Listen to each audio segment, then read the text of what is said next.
అగ్ని అనాలిసిస్కి స్వాగతం. నేను మీ రామకృష్ణ. పశ్చిమ ప్రకాశం మార్కాపురంలో ప్రజల కష్టాలు, జనాల అగచాట్లు యథావిధిగా కొనసాగుతూనే ఉన్నాయి. కూటమి ప్రభుత్వం వస్తే తమకు కాస్త మంచి జరుగుతుందని భావించిన ప్రజలకు ఇప్పట్లో అలాంటి ఆలోచనలు కనిపించే పరిస్థితి లేదు. ముఖ్యంగా మట్టి, ఇసుక ఈ దందా యథేచ్ఛగా కొనసాగుతుంది. పాలకులు ఎవరైనా, ప్రభుత్వం ఎలాంటిదైనా, అధికారులు ఎవరున్నా లేకున్నా సామాన్య మానవుడికి మట్టి కావాలన్నా, ఇసుక కావాలన్నా నరకం కనిపిస్తుంది.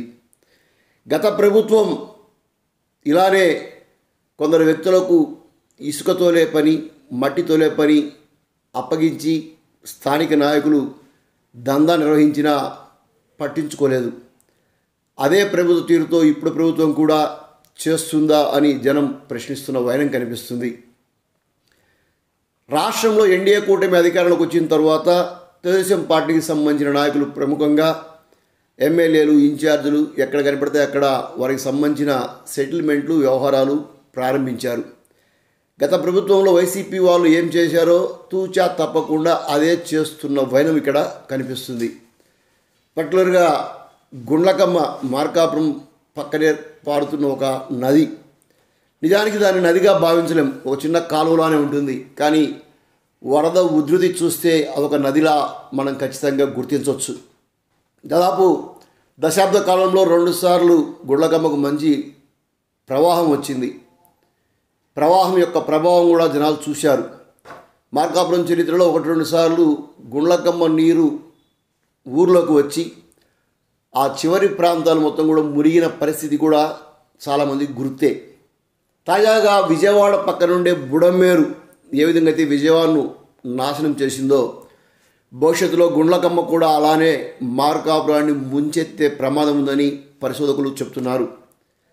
బుడమేరును ఆక్రమించుకొని అధికారాన్ని అడ్డం పెట్టుకొని అక్కడ భవనాలు కట్టిన వాళ్ళు, గుంతలు తీసిన వాళ్ళు, లేదా ఇసుక తవ్వుకుపోయిన వాళ్ళు దాని వ్యవస్థను నాశనం చేస్తే అది విజయవాడపై పడి ఎలా ప్రతీకారం తీర్చుకుందో, గుండ్లకమ్మ కూడా భవిష్యత్తులో మార్కాపురాన్ని పర్టికులర్గా ఆ ప్రాంతంలో అద్దుకొని ఉండే కాలనీలని మొత్తం కూడా సర్వనాశనం చేసే పరిస్థితి దగ్గరలోనే ఉందనేది అర్థం చేసుకోవచ్చు.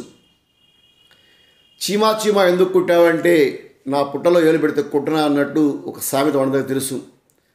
చీమ పెట్టుకున్న పుట్టలో మనం ఏలు పెడితే అది కుడుతుంది. అలానే ఏరు దాని ప్రవాహాన్ని ఒక మార్గంగా మలుచుకుంటే ఆ మార్గాన్ని మనం మళ్ళిస్తే ప్రకృతి వికృతిగా మారుతుంది, ప్రళయంగా దాపురిస్తుంది, మనందరినీ కూడా బయటికి తీసుకెళ్తుంది. బుడమేరు సాక్ష్యమే గుండ్లకమ్మకు భవిష్యత్తు సూచికగా గమనించాలి. ఇక్కడ అధికారంలో ఎవరున్నా వ్యవస్థ అలానే ఉంది. ఇసుక, మట్టి, బియ్యం ఒకటి కాదు, ప్రజలకు అందుబాటులో ఉండాల్సిన సహజ వనరులు, ప్రభుత్వం సబ్సిడీ రూపం ఇచ్చే పదార్థాలు ఏ ఒక్కటి కూడా చేతికి అందట్లేదు, నోటికి దగ్గర రావట్లేదు. మార్కాపురంలో పర్టికులర్గా గత కొన్ని రోజులుగా ఇసుక దొరికితే ఒట్టు. ఎన్నికల ముందు చంద్రబాబు నాయుడు గారు ఉచిత ఇసుక ఇస్తానంటూ ఇచ్చిన హామీని నమ్మి చాలామంది బిల్డర్లు, చాలామంది భవన నిర్మాణ కార్మికులు, చాలామంది గృహ నిర్మాణదారులు టీడీపీకి పొలమంటూ ఓట్లు వేశారు. కానీ ఇప్పుడు ఇసుక కనిపిస్తే ఒట్టు. ఇక గుండ్లకమ్మ దగ్గర ఇసుకను రహస్యంగా కొందరు అది మా సొత్తు అయినట్టుగా ట్రాక్టర్లు పెట్టి యథేచ్ఛగా తోలుకుంటూ దందా నిర్వహిస్తున్నారు. అడిగే నాదుడు లేడు. మార్కాపురం మండలం కొండేపల్లి సమీపంలో ఉండే గుండ్లకమ్మ దగ్గర నుండి ట్రాక్టర్లను పెట్టి అవసరమైన ప్రాంతాలకు ఇసుకను డంప్ చేస్తున్న వైనం కనిపిస్తుంది. నిజానికి ఈ ఇసుకను చాలా తక్కువ నాసిరకం ఇసుకగా భావిస్తారు. మధ్యతరగతి, బిలో యావరేజ్కి సంబంధించిన గృహ నిర్మాణదారులు ఇదే ఇసుకను వాడుతారు. దూర ప్రాంతాల నుంచి ఇసుకను కొనలేక, ఇసుక బంగారం ధరలకు వచ్చేసరికి దాన్ని కొనే శక్తి లేక సామాన్య జీవులు ఇలాంటి ఇసుకతోటి భవనాలు నిర్మాణం చేస్తున్నారు. అయితే ఆ ఇసుక కూడా ఈరోజు రాత్రిపూట దందాగా మారింది. బ్లాక్లో అమ్ముకునే పరిస్థితి కనిపిస్తుంది. గత ప్రభుత్వ హయాంలో ఇసుక ధర 2000 నుంచి 2500 దాకా పలికితే ఇప్పుడు ఏకంగా 3000 నుంచి 5000 దాకా పలుకుతుంది. అవసరాన్ని బట్టి, డిమాండ్ను బట్టి అది అమ్మే రాత్రి దందా వీరుణ్ణి బట్టి ధర మారిపోతూ ఉంటుంది. ఇక మట్టి పరిస్థితి అంతే. మార్కాపురం ఊరికి బయటికి వెళ్ళి అల్లూరి పోలమ్మ దేవస్థానం దగ్గర నుంచి ఎదురుగా చూస్తే గత ప్రభుత్వం చేసిన గొంతలు అన్నీ కావు. ఒక్క వ్యక్తి ప్రభుత్వం పేరు చెప్పుకొని లేదా అధికార పార్టీ పేరు చెప్పుకొని వందల ఎకరాల్లో గుంతలు తీసి పెట్టాడంటే మనం ఒకసారి నమ్మశక్యం కాని పరిస్థితి. ఇక అలాంటి పరిస్థితి ఇప్పుడు కూడా యథేచ్ఛగా కొనసాగుతుంది. ఈ ప్రభుత్వం వస్తే అలాంటి దందాలు, అలాంటి మాఫియాలు, అలాంటి దౌర్జన్యాలు ఆగిపోతాయని చెప్పేసి అందరూ భావించారు. అయితే అలా జరగడం లేదు. హైదరాబాద్ నగరంలో కాలువలు, వాగులు, వంకలు, చెరువులు ఆక్రమించి భవనాలు కడితే అక్కడ వరద ఉధృతిని గుర్తించిన రాష్ట్ర ప్రభుత్వం హైడ్రాను ఏర్పాటు చేసి భవనాలను నిర్దాక్షిణ్యంగా కూల్చివేస్తున్న పరిస్థితి చూశాం.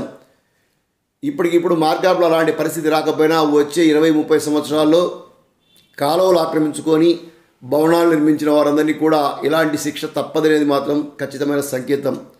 మట్టి, ఇసుక మాఫియాపై అధికారులు కాస్త దృష్టి సారిస్తారా, లేదా పత్రికలు, మీడియాలో వచ్చే కథనాల ఆధారంగా రాష్ట్రంలో ప్రక్షాళనకు నాంది పలుకుతున్న మంత్రి యువరాజు నారా లోకేష్ దృష్టి సారిస్తారనేది ముందు కానీ తెలియదు. థ్యాంక్ యూ ఫర్ వాచింగ్ అగ్ని అనాలిసిస్.